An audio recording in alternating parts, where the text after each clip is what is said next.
नमस्कार साथियों, आशा है आप लोग बेहतर होंगे। पिछले दिनों में क्लास चल चुकी थी रेखा एवं कोण कक्षा 7 पार्ट 6 में।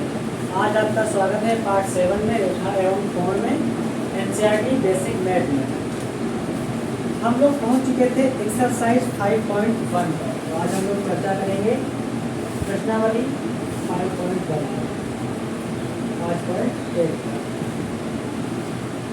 5.8 को करने से पहले मैंने 5 परिभाषाएं लिखवाई थी, वो बहुत ही जरूरी थी, जो आपको पार्ट 5 में मिल चुकी होगी और पार्ट 6 में मिल चुकी होगी, 7 में देखते हैं। तो 5.1 का जो पहला प्रश्न है वो क्या है? निम्नलिखित कोणों में से प्रत्येक का पूरक ज्ञात कीजिए। निम्नलिखित कोणों में से प्रत्येक का पूरक ज्ञात कीजिए। तो पूरक कोण कौन होता है? पूरक कोण वो होता है जब दो कोणों का योग 90 डिग्री, जब दो कोणों का योग 90 डिग्री हो। तो यहाँ में पहले का जो पहला कोण है वो किस प्रकार से बना हुआ है, और यहाँ पे कितना है? 20 डिग्री। कितना है? 20 डिग्री का है। तो इस कोण के 20 डिग्री यहाँ पे इसका पूरक कोण हमें चाहिए। इसका मतलब हमारा एक ऐसा कोण चाहिए कि उसका माप और इसकी माप अगर जोड़ा जाए तो 90 डिग्री हो जाए। तो हमें कितने डिग्री का कोण चाहिए? 70 डिग्री। कितने डिग्री कोण चाहिए? 70 डिग्री का। और इसके लिए हमारा कौन सा हो जाएगा? 70 डिग्री का हमें कोण बना लेंगे। ये आप लोग चांदे की सहायता से माप के बनाइएगा। मैं एक अनुमान के मुताबिक बना रहा हूँ, आप बिल्कुल चांदे से बनाइएगा, बिल्कुल ठीक। इसी प्रकार से क्वेश्चन नंबर जो 3 है इसी का, वो क्या है? इसमें भी एक एंगल बना हुआ है। कितना बना है? 57 डिग्री का।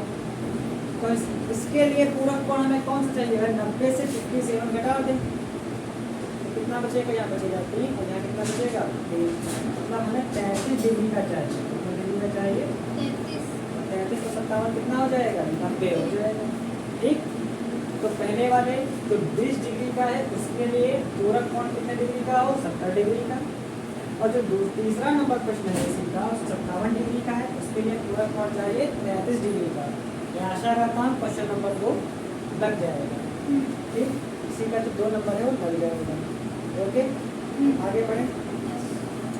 ठीक इसी प्रकार प्रश्न नंबर जो 2 है, प्रश्न नंबर 2 है, उसमें कह रहा है निम्नलिखित कोणों में से प्रत्येक का संपूरक कोण ज्ञात कीजिए। क्या ज्ञात कीजिए? संपूरक कोण क्या ज्ञात कर लेंगे।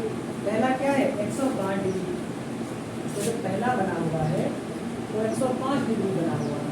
संपूरक कोण ज्ञात करने के लिए हमें चाहिए एक ऐसा कोण जिसका माप और इसकी माप अगर ऐड कर लें तो 180 हो जाए। और 180 से अगर हम 105 को क्या करते हैं? घटा देते हैं तो कितना बचेगा? 75 डिग्री। इसका मतलब है कितना चाहिए? 75 डिग्री का हमें आंसर चाहिए। इस दूसरे का जो पहला वाला है इसके लिए संपूर्ण कोण कब बन पाएगा? जब हमें 75 डिग्री का क्या बन पाएगा? एक कोण मिल पाएगा। एक इसी प्रकार का इसका हम ले लेते हैं थर्ड नंबर। क्या ले लेते हैं? दूसरे का थर्ड नंबर वो कितने डिग्री का? वो 154 डिग्री। कितना है? 154 डिग्री। तो इसके लिए संपूर्ण कोण कब बन पाएगा? जब हमारे लिए क्या होगा? 180 से आप 154 घटा दीजिए तो कितना बन जाएगा? यहाँ बन जाएगा 26 डिग्री का। इसका मतलब से 26 डिग्री का एक एंगल। ये समझ पाए? तो पूरक कोण कब बनेगा? जब दोनों कोणों का योग कितना हो जाए? 90 डिग्री। और संपूरक कोण कब बनेगा? जब दोनों कोणों का योग हो जाए 180 डिग्री। इसीलिए प्रश्नावली 5.1 को करने से पहले मैंने पूरक कोण संपूरक कोण पर चर्चा की थी। क्या समझ में आ रहा है? बता दें। अब हम लोग बढ़ेंगे प्रश्न नंबर 3 पर। प्रश्न नंबर 3 कह रहा है कोणों के निम्नलिखित युग्मों में से पूरक एवं संपूरक युग्मों की पृथक पृथक पहचान कीजिए। मतलब हमें ये बताना है कि कौन कौन से इसमें से पूरक कोण के युग्म है, जोड़ा है, और कौन संपूरक युग्म का जोड़ा। तो जैसा कि हम देख पा रहे हैं कि इसमें कितने कोण हैं? इसमें 6 कोण दिए हैं। पहला और दूसरा, तीसरा, चौथा, पांचवा और छठा। तो पहला है 65 डिग्री, 115 डिग्री। दूसरा है 63 डिग्री और 27 डिग्री। तीसरा क्या है 112 डिग्री और 68 डिग्री। चौथा कितना है 130 डिग्री 50 डिग्री। और पांचवा क्या है 45 डिग्री 45 डिग्री। और छठा जो हमारा है वो है 80 डिग्री और 10 डिग्री। ठीक है, हम दोनों एंगलों को जोड़ लेंगे। तो 65 डिग्री प्लस 115 डिग्री कितना हो जाएगा 180 हो जाएगा। इसको भी जोड़ लेते हैं, कितना हो जाएगा 63 डिग्री प्लस 27 डिग्री हो जाएगा 90 डिग्री।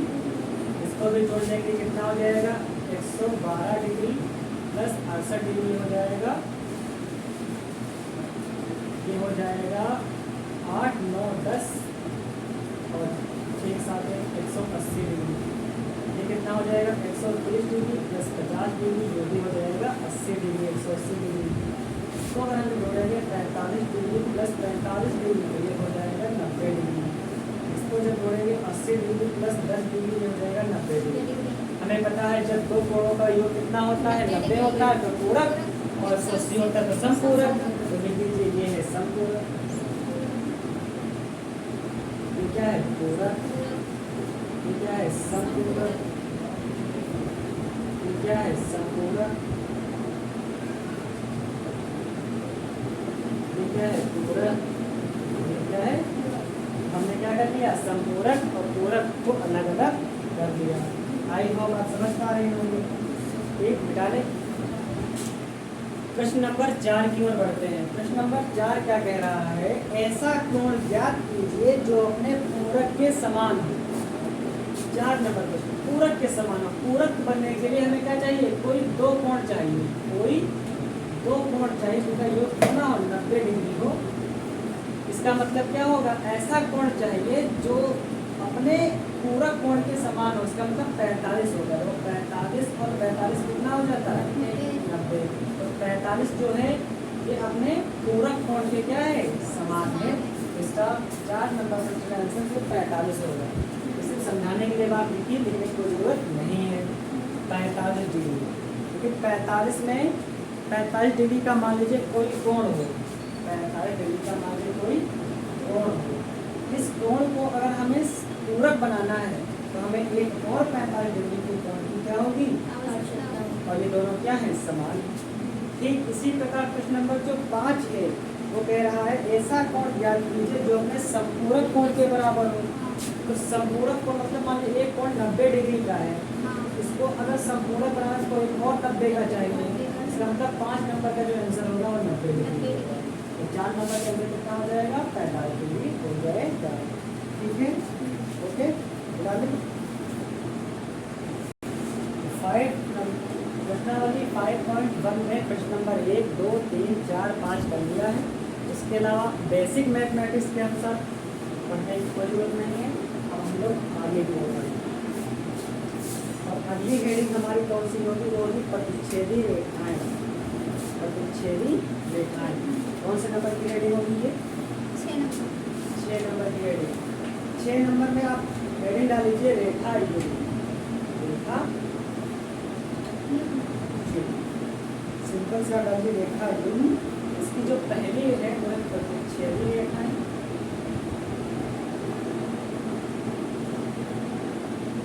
और दूसरी जो इसका है वो है क्रियक रेखा, क्रियक छेदी रेखा।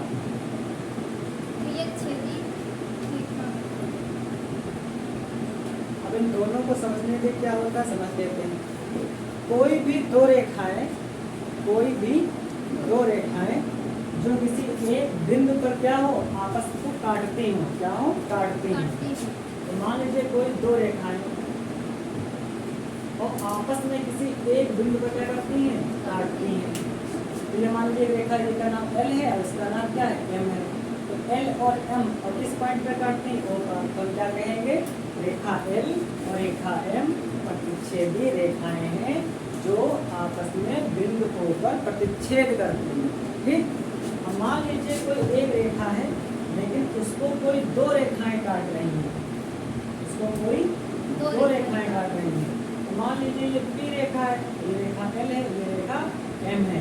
तो इन रेखाओं को कहेंगे, यहाँ पे कहेंगे रेखा L और रेखा M, ये तिर्यक छेदी रेखाएं हैं। ये समझता है।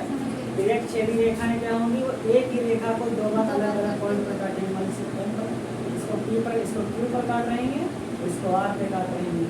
तो रेखा L और रेखा M क्या हो जाएंगी, डायरेक्ट छेदी रेखाएं, और यहाँ पे रेखा L और रेखा M क्या हो जाएंगी, प्रतिच्छेदी रेखाएं। ठीक है, और आप तैयार हैं प्रश्नावली 5.2 के कुछ प्रश्नों को करने के लिए। ओके, अब प्रश्न नंबर इसमें जो 4 है, प्रश्न नंबर 4 देखिए क्या है। प्रश्न नंबर 4 जो है उसको पढ़िए।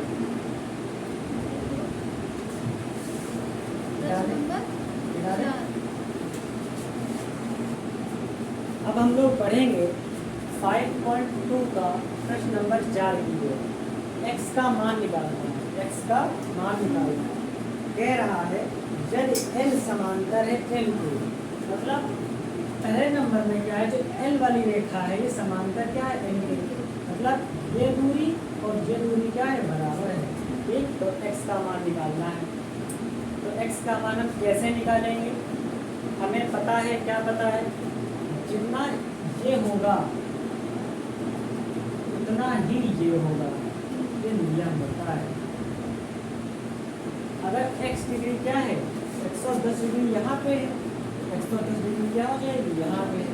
और हम अपनी तरफ से मूल्यांकन कर लेंगे, इसको हम a मान देते हैं, इसको हम b मान लेते हैं। क्या मान देते हैं, b मान लेंगे। ठीक है, तो इसको हम मान लेते हैं q, तो इसको मान लेते हैं r। तो दिक्कत, और आप देख पा रहे होंगे कि फर्स्ट नंबर में कि जब 110 डिग्री ये है तो 110 डिग्री क्या होगा, ये भी होगा।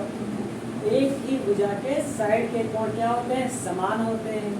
अब अगर आप देख पा रहे होंगे कि हमें पता है क्या, हमें ज्ञात होता है, ज्ञात है, क्या ज्ञात है कि एंगल BQM 180 का होता है। BQM ये पूरा कितने का होता है, ऋज रेखा 180 का। और इस 180 में क्या है, दो है, एक तो है BQR, एंगल BQR ये वाला हिस्सा BQR, और दूसरा क्या है RQM, RQM 180 का हो जाएगा। BQR तो हमें पता है कितना है, 110, और ये है पता है x, और बढ़िया कहानी x बराबर कितना हो जाएगा, 110 कितना आ जाएगा, 70। तो x बराबर कितना आ गया, 70 डिग्री आ गया। आई होप आप समझ पा रहे होंगे। ठीक, अब देखो अगर ये x ये कितना है, 100 डिग्री है, ये कितना है, 100 डिग्री है, तो ये भी तो 100 डिग्री का होगा। और अगर 100 और 80 कितना होता है, 180 का होता है। हाँ, हो गया 180 का, हो गया कि नहीं। लेकिन जब ये क्या होगा, 80 का होगा, तो ये कितने का होगा, ये भी 80 का होगा। तो ये पूरी रेखा कितनी होती है, 180 की। ये पूरी रेखा 180 की होती है, और पूरा 180 का होगा, तो ये सब कितना चाहिए, ये 80 का होगा कि नहीं होगा। ये 80, ये 80, ये 100, तो ये 100, ये कितना होगा, तो ये और ये एंगल बराबर होता है, तो ये भी 100 डिग्री का होगा, और ये वाला क्या हो जाएगा, 80 का। इधर का हमसे पूछा ही नहीं जा रहा है, हमसे तो इधर का पूछा जा रहा है। तो ये भी क्या हो जाएगा, x बराबर 100 डिग्री हो जाएगा। इसलिए पहचानना होता है, 4 ऑप्शन आएंगे, बता देंगे। समझ पा रहे हैं, नहीं समझ पा रहे, जितना ये होगा उतना ये होगा, जितना ये होगा उतना ये होगा, और जितना ये वाला उतना ये वाला। मान लीजिए यहाँ पे एक मतलब यहाँ y होता, और यहाँ पे मतलब z होता। z कितने का होता है, z भी 80 का होता, और y भी 100 का होता। समझ पा रहे हैं, बस डालें। तो इस प्रश्न को हमने समझ लिया है। अब बेसिक मैथमेटिक्स में लेसन नंबर 5 में सीखने को देखा, ये लेसन समाप्त हो चुका है। अब हम मिलेंगे पार्ट 8 में एक नए लेसन के साथ। आपने देखा, इसके लिए बहुत बहुत धन्यवाद, और मिलते हैं नई जर्नी में नए अध्याय के साथ। तब तक के लिए जय हिंद।